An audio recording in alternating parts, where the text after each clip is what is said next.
Well, for the first time, 4 of Mobile's 7 city council districts will have a majority of African-American voters under a preliminary proposal developed by Mayor Sandy Stimpson.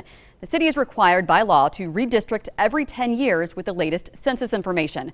WKRG News 5's Peter Albrecht is joining us here in the studio.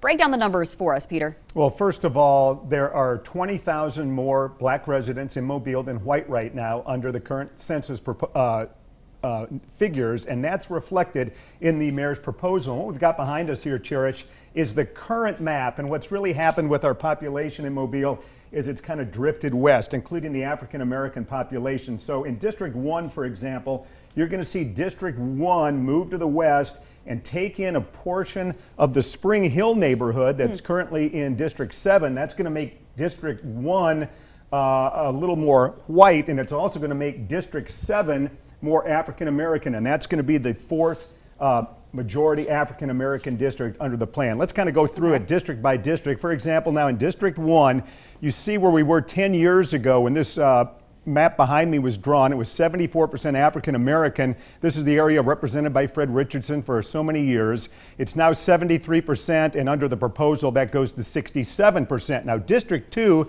shows some more changes. In District 2 here, you've had several housing developments that have closed over the last 10 years. Right. You've had a lot of people moving into downtown and portions of Midtown, and they have tended to be a white population. So you see that 10 years ago, District 2 was 66% black. That figure has gone down over the last decade, and with the map being tweaked under the new plan, that number will drop to 59%.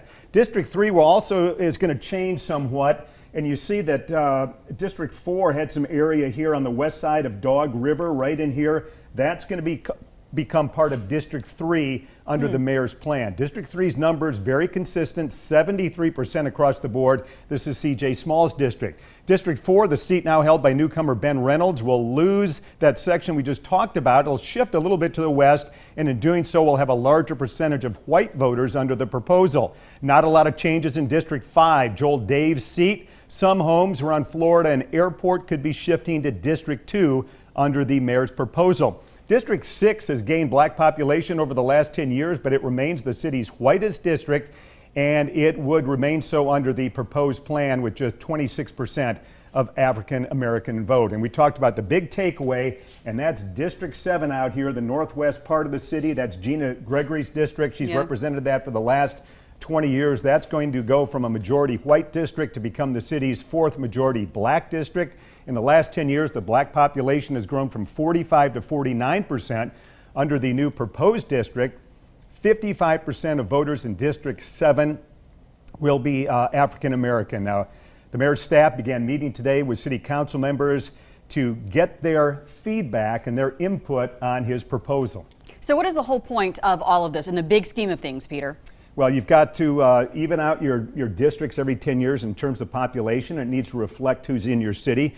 And the city council members now will give their input. They're going to want to tweak things a little bit, but it's a kind of a delicate problem because if you say, okay, I'm in District 2, I want to gain a little more down here, well, that changes then. It's a domino effect. It changes the demographics and the numbers then in the surrounding districts. So it's a pretty delicate plan that the mayor has. He's got to present a final proposal to the council next month, and then they'll have 6 months to vote on it. And we'll hear from Mayor Stimpson about all of this coming up at 5 and 6. But it's not a done deal. It does have to be voted on by the council. It does, and there'll be a chance for the public to give their input, and then they'll tweak the map a little bit and come up with a final proposal. Okay, so what could be to come. Thank you, Peter.